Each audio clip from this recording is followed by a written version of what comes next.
नमस्कार। तो इस वीडियो में हम बीएसएससी ऑफिस अटेंडेंट यानी कार्यालय परिचारी के 19/9/2024 के जो एग्जाम हुआ था उसके हम प्रीवियस पेपर देखने वाले हैं, जिसमें हम सामान्य अंक गणित के साथ में हिंदी के और जीएस के प्रश्न देखेंगे। तो चलिए शुरू करते हैं। जो लोग नए हैं चैनल को सब्सक्राइब जरूर कर लीजिएगा और वीडियो को लाइक कर दीजिएगा। इससे पहले मैंने 2025 में जो एग्जाम हुआ था ऑफिस अटेंडेंट का, उसका पेपर करा दिया हुआ है, आप जाके प्लेलिस्ट में जरूर देख लीजिएगा। तो चलिए शुरू करते हैं। और इसका एग्ज़ाम जो है अप्रैल में संभावित दिया गया है। देखिए एग्ज़ाम आपको जो है हो सकता है जो अप्रैल के लास्ट तक आपको इसका एग्ज़ाम जारी कर दिया जाएगा।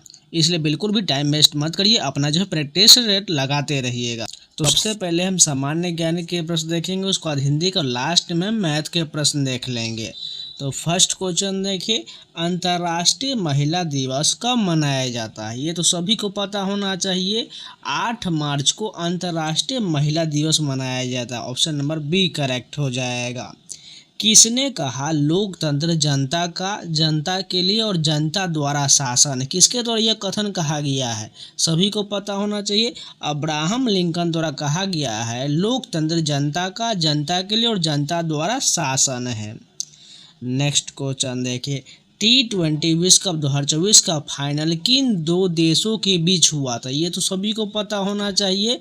भारत और दक्षिण अफ्रीका के बीच T20 विश्व कप 2024 का फाइनल मैच खेला गया था। इसमें भारत विजयी रहा था। अगर बात करें T20 2026 का, तो ये फाइनल किसके बीच हुआ था? भारत और न्यूजीलैंड के बीच हुआ था। और कौन जीता था? भारत जीत लिया था। इसको भी याद रखिएगा। और 2026 का कप्तान कौन था? सूर्य कुमार यादव था। और 2024 का रोहित शर्मा था। बाल गंगाधर तिलक का उपनाम बताइए। इसमें कौन जो है बाल गंगाधर तिलक का उपनाम हो जाएगा? लोकमान्य के नाम से बाल गंगाधर तिलक को जाना जाता है। नेक्स्ट क्वेश्चन देखिए, रेडियम की खोज किसने किया था? इसका राइट आंसर की बात करें तो मैडम क्यूरी जो है रेडियम की खोज किए थे, इसलिए इसको जो है नोबेल पुरस्कार भी मिला हुआ है। इसको याद रखिएगा। भारत में राष्ट्रीय आपातकाल की घोषणा कब हुआ था? 36 का राइट आंसर की बात करें तो 1975 में इंदिरा गांधी के शासनकाल के दौरान भारत में राष्ट्रीय आपातकाल की घोषणा किया गया था। 1857 ईस्वी में विप्लव के क्रांतिकारी कौन थे? 37 की बात करें, बाबू कुंवर सिंह जो है 1857 ईस्वी में विप्लव के क्रांतिकारी यानी बाबू कुंवर सिंह बिल्कुल करेक्ट हो जाएगा। हर घर तिरंगा का प्राथमिक उद्देश्य क्या है? 38 की बात करें तो नागरिकों में देशभक्ति की भावना को मजबूत करना जो है हर घर तिरंगा का प्राथमिक उद्देश्य था।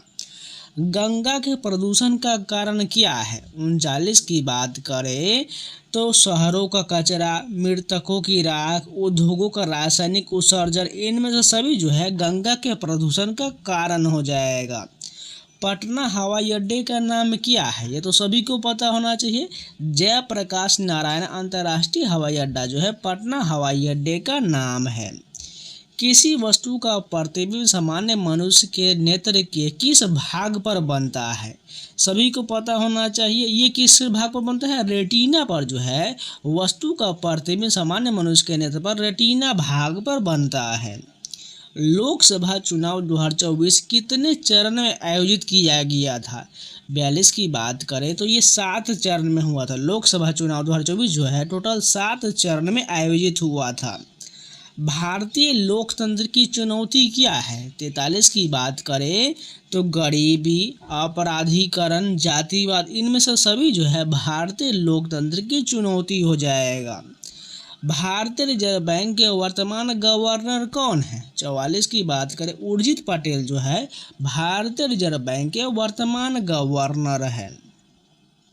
लेकिन अभी के वर्तमान गवर्नर की बात करें तो ये चेंज हो चुका है, यानी ये उस समय के करंट अफेयर के अनुसार है। लेकिन अभी वर्तमान वाला आपको 2026 का करंट अफेयर के लिए मैंने SPD का कराया हुआ, जाकर जरूर देख लीजिएगा। जलियांवाला बाग हत्याकांड किस तिथि को हुआ था? 45 का राइट आंसर की बात करें 13 अप्रैल 1919 को जलियांवाला बाग हत्याकांड हुआ था।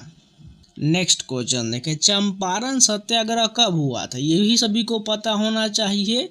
1917 में जो है बिहार के चंपारण में महात्मा गांधी द्वारा चंपारण सत्याग्रह किया गया था। बिहार में उर्वरक कारखाना कहाँ अवस्थित है? 47 की बात करें तो बरौनी में जो है बिहार में उर्वरक कारखाना अवस्थित है।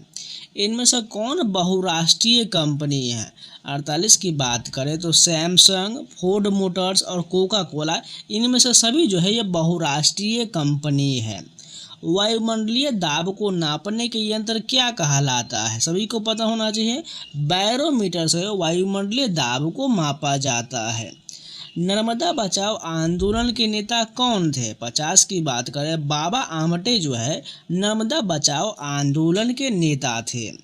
1 मई को कौन सा दिवस मनाया जाता है? 51 का राइट आंसर की बात करें तो मजदूर दिवस जो है 1 मई को मनाया जाता है।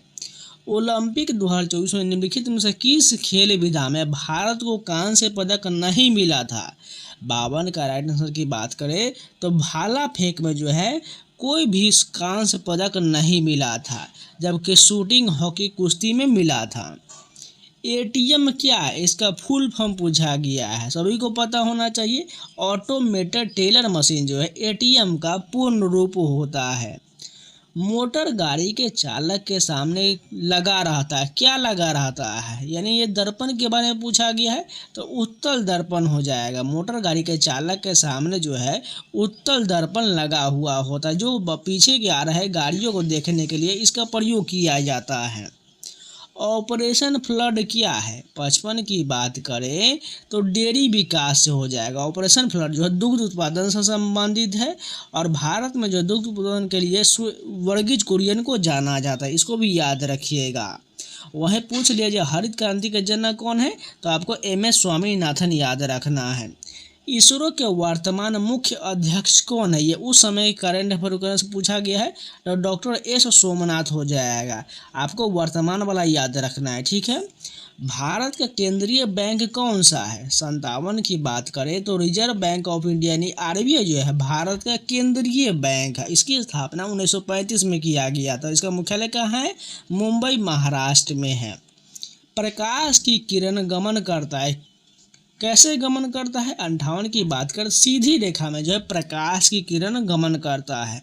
आप लोगों ने अगर घर में देखा होगा इस प्रकार, तो जब घर बना हुआ रहता है तो उसमें कहीं पर अगर छिद्र रहता है तो उससे सीधे प्रकाश जो आपको एकदम सीधी रेखा में दिखेगा।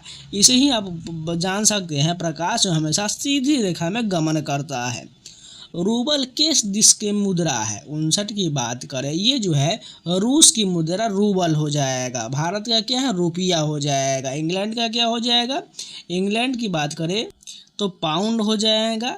इसी प्रकार आपको सभी देशों का देश राजधानी रुपया याद रहना चाहिए। राज्यसभा के सभापति कौन है? 60 की बात करें तो जगदीप धनखड़ जो है उस समय के करंट अफेयर के अनुसार राज्यसभा के सभापति है, लेकिन वर्तमान में चेंज हो चुका है। वर्तमान में आपको याद रखना है CP राधाकृष्णन, आपको याद रखना है, ठीक है, क्योंकि ये करंट अफेयर जो है पुराना होते रहता है और चेंज होते रहता है, इसलिए आपको जितना भी करंट अफेयर है वो नए वाला याद करना है, ठीक है। करो या मरो का नारा किसने दिया था? सभी को पता होना चाहिए। इसका नारा की बात करें तो महात्मा गांधी के द्वारा करो या मरो का नारा दिया गया था। बहुत लोग जो यहाँ पर जवाहरलाल नेहरू रहेगा तो वो जवाहरलाल नेहरू क्लिक कर देंगे, लेकिन नहीं, करो या मरो का नारा महात्मा गांधी द्वारा दिया गया है।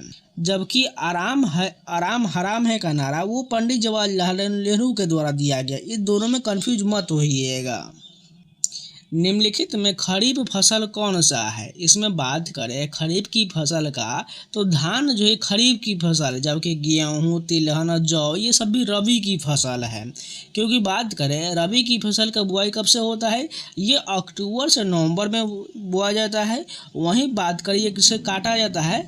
मार्च अप्रैल या महीने में काटा जाता है। वहीं बात करें खरीफ की फसल का तो ये अलग होता है। खरीफ की फसल की बात करें ये जो है जून जुलाई में बोया जाता है और सितंबर अक्टूबर तक काट लिया जाता है, या नवंबर तक भी मान सकते हैं, लेकिन अक्टूबर तक जा सकता है। विश्व प्रसिद्ध योग विद्यालय कहाँ अवस्थित है? 63 की बात करें तो मुंगेर में जो है विश्व प्रसिद्ध योग विद्यालय अवस्थित है। चौरी चौरा कांड के बाद गांधी जी ने किस आंदोलन को स्थगित कर दिया था? 64 की बात करें तो असहयोग आंदोलन को स्थगित कर दिए थे। ये कब से शुरू हुआ था? 1920 से हुआ था और 1922 में जो है चौरी चौरा कांड के बाद गांधी जी ने असहयोग आंदोलन को स्थगित कर दिया था, क्योंकि इसमें जो है उत्तर प्रदेश के गोरखपुर शहर में जो एक पुलिस स्टेशन में आग लगा दिया गया था। इसी कारण जो इसको स्थगित कर दिया गया। भारत में संघीय व्यवस्था के किस देश के मॉडल पर आधारित है? 65 की बात करें कनाडा के मॉडल पर आधारित है। भारत में संघीय व्यवस्था जो है कनाडा देश के मॉडल पर आधारित है। निम्नलिखित में प्राकृतिक संसाधन बताइए। 66 की बात करें तो मिट्टी जो है यह प्राकृतिक संसाधन है।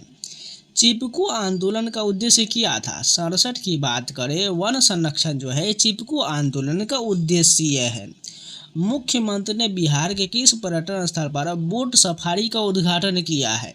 68 की बात करें तो वाल्मीकि नगर राष्ट्रीय उद्यान में मुख्यमंत्री के द्वारा बोट सफारी का उद्घाटन किया गया है। स्वर्ण आभूषण की परिशुद्धता को सुनिश्चित करने हेतु मानक चिन्ह क्या है? 69 की बात करें तो हॉलमार्क जो है स्वर्ण आभूषण की परिशुद्धता को सुनिश्चित करने के लिए मानक चिन्ह है। शेरशाह सूरी का मकबरा कहाँ अवस्थित है? सभी को पता है सासाराम में जो है शेरशाह सूरी का मकबरा अवस्थित है।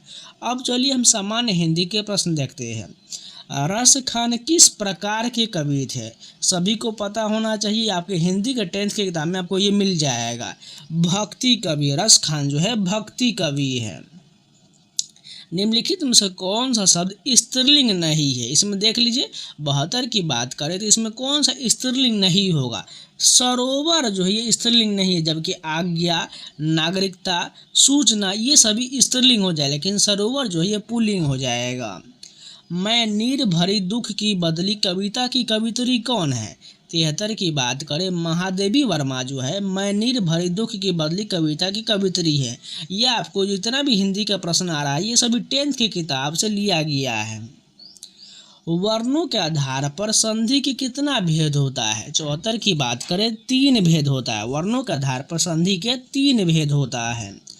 अचरा पसारना मुहावरा का क्या अर्थ होगा? 75 की बात करें इनमें से कोई नहीं हो जाएगा। चाल चलना नहीं होगा, धोखा देना नहीं होगा, कठिन प्रश्न नहीं करना, इनमें से कोई नहीं होगा।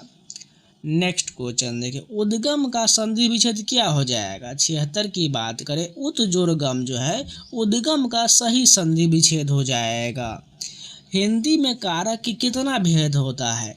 77 की बात करें तो 8 भेद होता है। हिंदी में कारक के जो है 8 भेद होता है। रामधारी दिनकर का जन्म किस राज्य में हुआ था? 78 की बात करें बिहार में जो है रामधारी दिनकर का जन्म हुआ था। आम किस प्रकार का शब्द है? 79 की बात करें ये तद्भव शब्द है। आम जो है तद्भव शब्द है। महात्मा गांधी के पिता का नाम क्या था? 80 का राइट आंसर की बात करें तो करमचंद गांधी जो है महात्मा गांधी के पिता का नाम था। घोड़े बेचकर सोना मुहावरे का अर्थ क्या हो जाएगा? इसका राइट आंसर बेफिक्र होना हो जाएगा। घोड़े बेचकर सोना मुहावरे का अर्थ बेफिक्र होना हो जाएगा। स्वागत का संधि विच्छेद क्या हो जाएगा? 82 की बात करें सूज और आगत जो है स्वागत का सही संधि विच्छेद हो जाएगा। खोखा किस कहानी का पात्र है?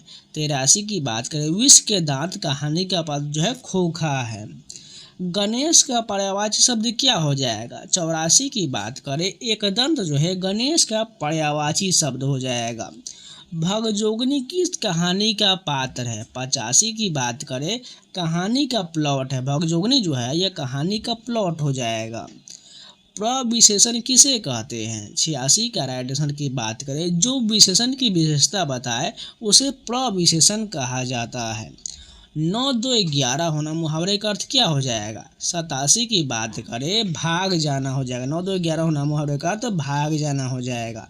अब चलिए यहाँ से गद्यांश का प्रश्न है, उसको गद्यांश का प्रश्न देख लेते हैं। बच्चे कभी कभी चक्कर में डाल देने वाले प्रश्न कर बैठते हैं। अल्पज्ञ पिता बड़ा दयनीय जीव होता है। मेरी छोटी लड़की ने जब उस दिन पूछ दिया कि आदमी के नाखून क्यों बढ़ते हैं तो मैं कुछ सोच ही नहीं सका। हर तीसरे दिन नाखून बढ़ जाते हैं। बच्चे कुछ दिन तक अगर उन्हें बढ़ने दे तो माँ बाप अक्सर उन्हें डांटा करते हैं, पर कोई नहीं जानता कि यह अभागे नाखून क्यों इस प्रकार बढ़ा करते हैं। काट दीजिए वे चुपचाप दंड स्वीकार कर लेंगे, पर निर्लज अपराधी की भांति फिर छूटते ही सेंध पर हाजिर। आखिर ये इतने बेहया क्यों हैं?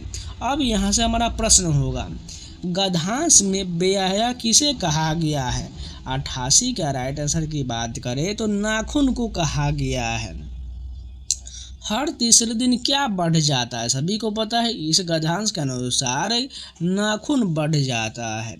कभी कभी बच्चे कैसा प्रश्न कर बैठते हैं, 90 का राइट आंसर की बात करें चक्कर में डाल देने वाले प्रश्न करते हैं। गद्यांश में दयनीय जीव किसे कहा गया है, आपको गद्यांश पढ़ते ही लग गया होगा,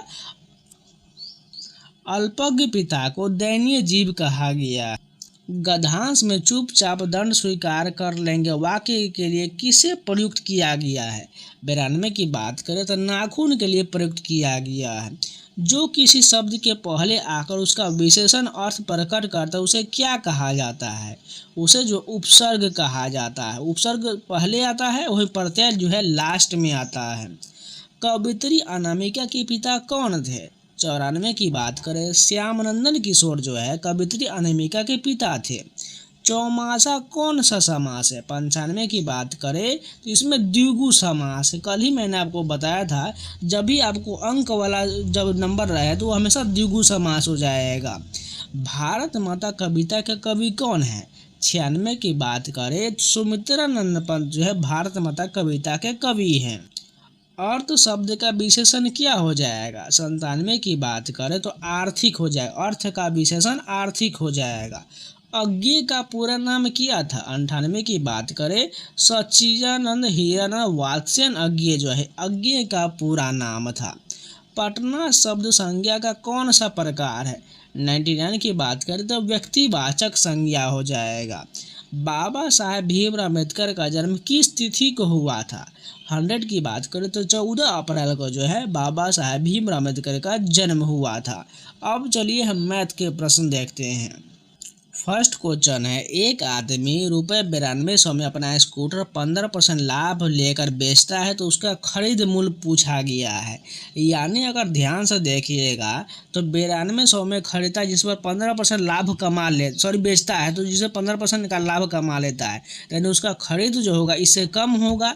तो यानी 15% का लाभ है, तो यानी देखिएगा ऑप्शन के अनुसार 10,500 तो होगा नहीं, उसके बाद 9,150 इसी के आसपास नहीं होगा, 9,000 भी नहीं होगा। तो ऑप्शन के अनुसार 8,000 हमसे ऑप्शन से हमने क्लिक कर दिया। इसको बनाना चाहते हैं तो आपको क्या लिखना है, 9200 तो उसमें बेचा है और ऊपर में आपको क्या निकालना है, इसका सीपी निकालना है, क्रय मूल्य निकाल तो क्रय मूल्य 100 ऊपर में रखेंगे और 15% का लाभ कमाए तो इसमें जोड़ दीजिएगा 100 + 115। अब इसको डिवाइड करेंगे तो हमारा 8,000 बिल्कुल जो हमारा इसका खरीद मूल्य पता चल जाएगा।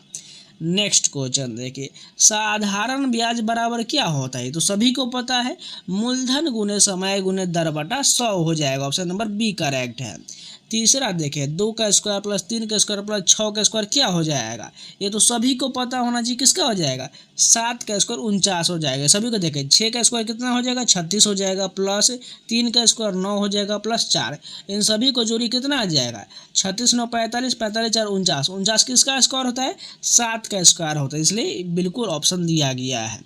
नेक्स्ट क्वेश्चन देखिए, √2 माइनस √2, इसी प्रकार माइनस √2 और -2 में कौन सी अवास्तविक संख्या है।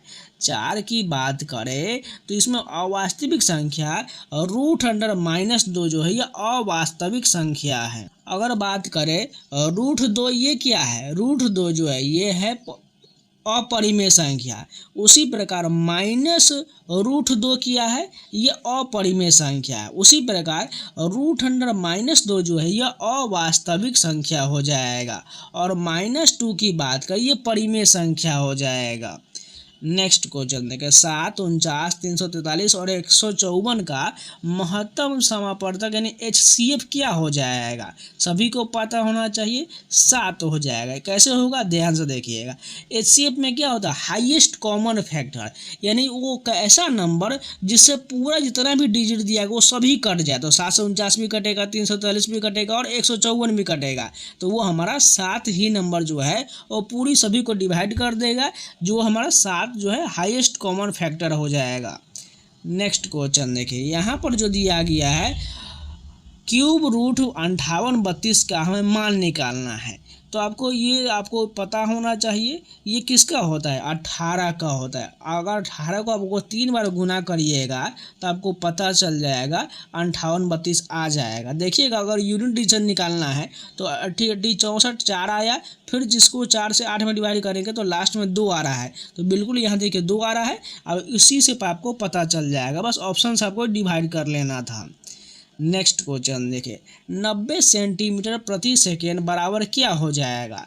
7 का राइट आंसर की बात करें, आपको इसको क्या बदलना है, ऑप्शन में देखिएगा मीटर प्रति मिनट है, मीटर प्रति सेकेंड है, मीटर प्रति घंटा दिया गया है। तो हम इसको क्या करते हैं, 90 तो लिखेंगे, 7 में मल्टीप्लाई हम क्या कर देते हैं, हम मीटर प्रति मिनट में निकाल लेते तो 60 ऊपर रख लेंगे और हम नीचे में 100 रख लेंगे। इसको हम जब डिवाइड कर लेंगे तो 1 0 से 1 0 कट जाएगा, 1 0 से 1 0, 9 6 54 जो है 54 मीटर प्रति मिनट हमारा आंसर आ जाएगा। नेक्स्ट क्वेश्चन देखिए, रमेश एक काम को 24 दिन में कर सकता है, उसी काम को अमन 30 दिन में करता है, तो दोनों मिलकर एक साथ उसी काम को कितना दिन में कर लेगा। एकदम सिंपल क्वेश्चन है, एक काम करता है 24 दिन में, दूसरा करता है 30 दिन में, दोनों मिलकर बोला गया था 24 प्लस 30 को जोड़ देते हैं, हमारा आंसर आ जाएगा। कितना आ जाएगा, 30 20 50 और 54 हो जाएगा। अब इसको डिवाइड कर लेते हैं, तो अगर इसको हम देखिएगा कितना मरते हुए कटेगा, 18 से काटेंगे तो इसको काट पीट लेते हैं, तो इसको काट लेते हैं 6 से काट लेते हैं, 6 9 54, 6 चौक 24, ये हो गया। अब इसको काटते हैं 3 से, 3 3 9, 3 ढाई 30, ऊपर में कितना गया 40/3, इसका फ्रैक्शन मान कितना आ जाएगा 13.1/3 दिन जो है दोनों मिलकर काम को ख़त्म कर देगा। इसी प्रकार शॉर्ट तरीके से बना सकते हैं, नहीं तो आपको वो आता है एलसीएम वाला तरीका, वो भी बना सकते हैं। नेक्स्ट क्वेश्चन देखिए, √7744 का वर्गमूल क्या हो जाएगा। ये तो आपको पता ही होगा, निकाल लीजिएगा, आसानी से आ जाएगा। इसका राइट आंसर जो 88 आ जाएगा। नहीं तो क्या करिए, 88 में 88 मल्टीप्लाई करके देख लीजिए, ये आपको बिल्कुल यही नंबर आ जाएगा। सिंपल ऑप्शन से बना सकते हैं।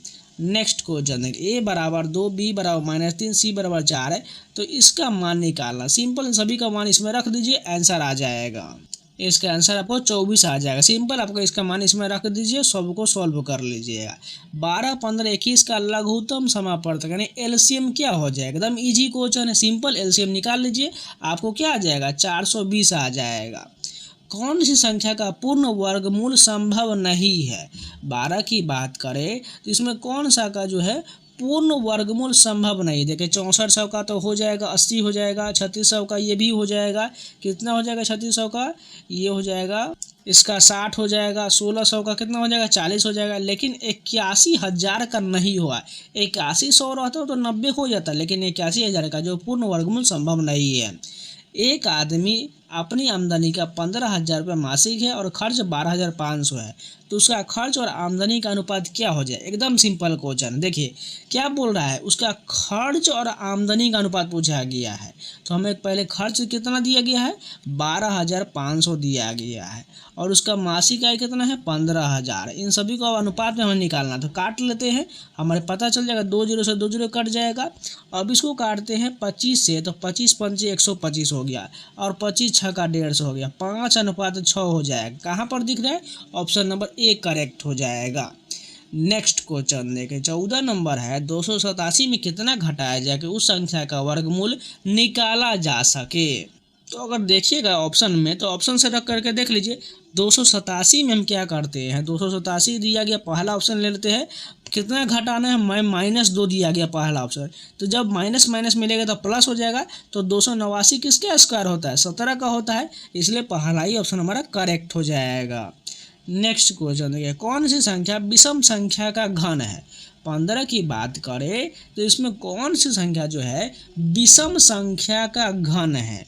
इसमें बात करें 125 और 343 दोनों जो है विषम संख्या का घन है। देखिए ये 5 का क्यूब होता है, ये 7 का होता है, दोनों विषम संख्या का घन है, बिल्कुल ऑप्शन नंबर ए और बी दोनों हो जाएगा। नेक्स्ट क्वेश्चन देखें, -7/8 में कितना जोड़ा जाए कि -4/9 हो जाए। तो ऑप्शन आपको दिया गया है, सभी को एक एक करके जोड़ कर देख लीजिए, आपको आसानी से पता चल जाएगा।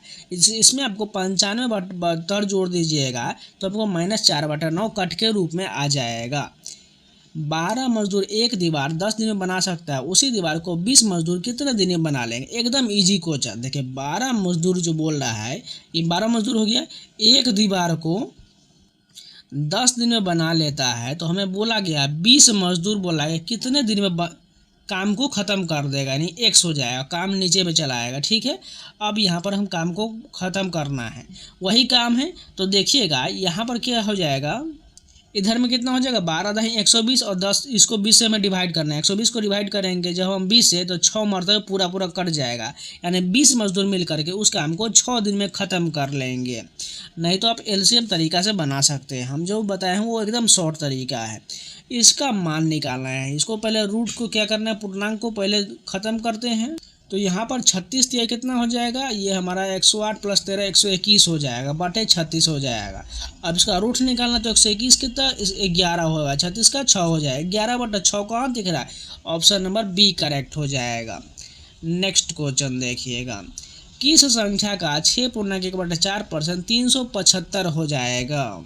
अगर इसको हम पूर्णांक को बटा में लाएं तो 6 चौक 24 25/4 निकालना है। ठीक है, यानी ऑप्शन के अनुसार आपको जाना पड़ेगा।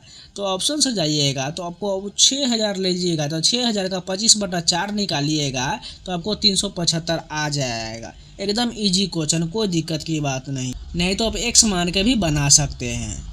नेक्स्ट क्वेश्चन, एक कमीज का अंकित मूल्य 450 रुपया है, दुकानदार उसे 300 रुपये में बेचता है, तो कमीज पर बट्टा % पूछा गया। ध्यान से देखिएगा, अंकित मूल्य 450 है, दुकानदार उसे 300 रुपये में बेचता है, कितना का घाटा कर रहा है, यहाँ पर 150 का घाटा कर रहा है, यानी छूट दे रहा था 150 का, और कितना का मूल्य है 450 नीचे रखेंगे, और यहाँ पर हमें बट्टा निकाला तो 100 से गुना कर देंगे, 15 45 100/3 यानी 33.1/3 का जो है वो छूट दे रहा है, यानी ऑप्शन नंबर हमारा डी करेक्ट हो जाएगा। नेक्स्ट क्वेश्चन देखिए, 5000 का 8% वार्षिक ब्याज की दर से 2 वर्ष में चक्रवृद्धि ब्याज क्या हो जाएगा। एकदम इजी क्वेश्चन है। तो सबसे पहले दर निकालना, तो 8% का 2 साल सिंपल इंटरेस्ट पर निकाल लीजिए, कितना हो जाएगा 8 दूना 16 हो जाएगा। अब इसी 8 का स्क्वायर कर दीजिए, पॉइंट यहाँ पर डाल दीजिए, 64 हो जाएगा। ठीक है, इतना का मान निकालना है, यानी 5000 का 16.64% निकालिएगा तो कितना आ जाएगा 825 रुपया आ जाएगा। सॉरी 825 नहीं बल्कि 832 होगा, क्योंकि लास्ट में 4 है तो 8 में गुना करेंगे तो 2 मिलना चाहिए, तो यहाँ पर हमारा जो है 832 बिल्कुल करेक्ट हो जाएगा। देखिए ध्यान से, 16 5 80 तो 8000 तो ये हो गया, और 64 में 5 से गुना करेंगे तो 832 रुपया, हमारा 32 जो है पॉइंट बाद आ जाएगा, यानी 832 रुपया जो चक्रवृद्धि ब्याज हो जाएगा। 250 ग्राम 10 किलोग्राम का कितना % है, तो ध्यान से देखिए, 250 ग्राम बोला गया तो 250 ऊपर में रखेंगे, और 10 किलोग्राम बोला इसको हम क्या करते हैं ग्राम में बदल देंगे, तो कितना हो जाएगा 10,000 हो जाएगा, यानी 10,000 नीचे रख देंगे, और यहाँ पर हम क्या करते हैं 100 से गुना कर ले, बस हम निकाल लेते हैं, 2 0 से 2 0 कट जाएगा। अब 100 से इसको काटेंगे तो 1 0 से 1 0 2.5 हो जाएगा, कहाँ पर 2.5, ऑप्शन नंबर सी करेक्ट हो जाएगा। नेक्स्ट क्वेश्चन देखिएगा, यहाँ पर 23 नंबर दिया गया, -3 के पावर -4 डिवाइड -3 के पावर -3 दिया गया है। तो सिंपल देखिएगा, क्या दिया गया -3 दोनों में, तो -3 आपको यहाँ आ जाएगा, ऊपर में -4 है, और यहाँ पर जो -3 पावर जो दिख रहा है ये माइनस डबल हो जाएगा, -3 जाएगा, और फिर से पावर जो इसका जो है जाएगा -3 अंडर हो जाएगा। यहाँ पर देखिएगा, थोड़ा ध्यान से देखिएगा, यहाँ पर -3 आ जाएगा। अब इसको जो हम शॉर्ट करेंगे तो -3 तो ये रहेगा ही रहेगा, -4 और माइनस माइनस प्लस हो जाएगा, प्लस का 3 हो जाएगा। अब ये -3 का पावर बचेगा, ऊपर में एक घटने के बाद क्या बचेगा -1 बचेगा। जब इसको नीचे बटा में लाएंगे तो हम ये पलट जाएगा, तो -1/3 आ जाएगा। कहाँ पर दिख रहा है -1/3, ऑप्शन नंबर ए करेक्ट हो जाएगा। नेक्स्ट क्वेश्चन देखिए, एक घड़ी की कीमत 690 रुपया है, उस पर 15% वैट यानी टैक्स है, लगने के बाद कितना कीमत हो जाएगा, यानी वो बढ़ जाएगा दाम टैक्स लगने के बाद। तो ध्यान से देखिएगा, 690 रुपये तो उसका कीमत होगा प्लस 690 का हमें क्या करना है 15% निकालना है, तो 15% बटा 100 कर देंगे। अब यहाँ पर इन सभी को काट पीट करने के बाद 690 तो ये हो जाएगा, और जब इसका मान निकालेंगे 103.5 आ जाएंगे, इन सभी को ऐड कर देंगे तो हमारा टोटल कितना मान हो जाएगा 793.50 हो जाएगा। नेक्स्ट क्वेश्चन देखिए, राम को अपने वेतन का 20% कम मिलता है, उसमें से 25% खर्च करने के बाद उसे पास 2400 रुपया है, तो उसका वेतन कितना था। तो ध्यान से देखिए, मान के चलिए राम का वेतन क्या है, एक्स है, ठीक है। एक्स का बोला 20% कम कितना मिला, 80 मिला होगा, ठीक है। अब बोल रहा है 25% खर्च कर, बचा कितना, 75 बचा होगा, 75/100, और टोटल बचा कितना है, 2400 रुपये बचेगा, तो 2400 इधर कर देंगे। जब इन दोनों को हम पलटेंगे अंक को, तो हमारा मान इधर आ जाएगा। तो यहाँ पर देखिएगा ध्यान से, तो यहाँ x को इधर कर देते हैं, तो 2400 इंटू में ये मान अब नीचे पलट जाएगा, तो 100 ऊपर में चल जाएगा, 80 नीचे चल जाएगा, फिर से 100 ऊपर में चल जाएगा और 75 नीचे आ जाएगा। जब इसको काट पीट लेंगे तो हमारा वेतन जो है 4000 रुपया आ जाएगा। नेक्स्ट क्वेश्चन है, कौन सी परिमेय संख्या नहीं है।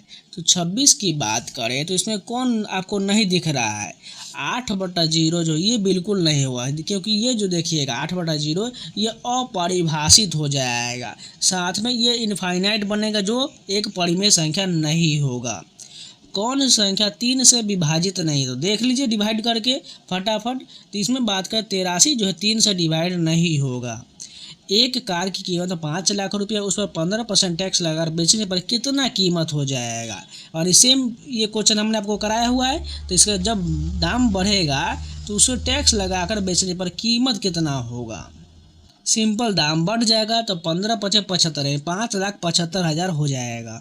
नेक्स्ट क्वेश्चन है, ए और बी के काम का अनुपात 100 150 है और ए बी के समय का अनुपात पूछा गया। तो सिंपल उल्टा हो जाएगा, जब इसको अनुपात को काटिएगा तब 50 से काट लेते हैं 2 और ये 3, इसका रिवर्स कर देंगे तो 3/2 हो जाएगा, जो कि 3/2 नहीं लेकर के यहाँ पर रेशियो 1/2 कर दिया गया। इसको जब पलटेंगे तो 3/2 हमारा आ जाएगा।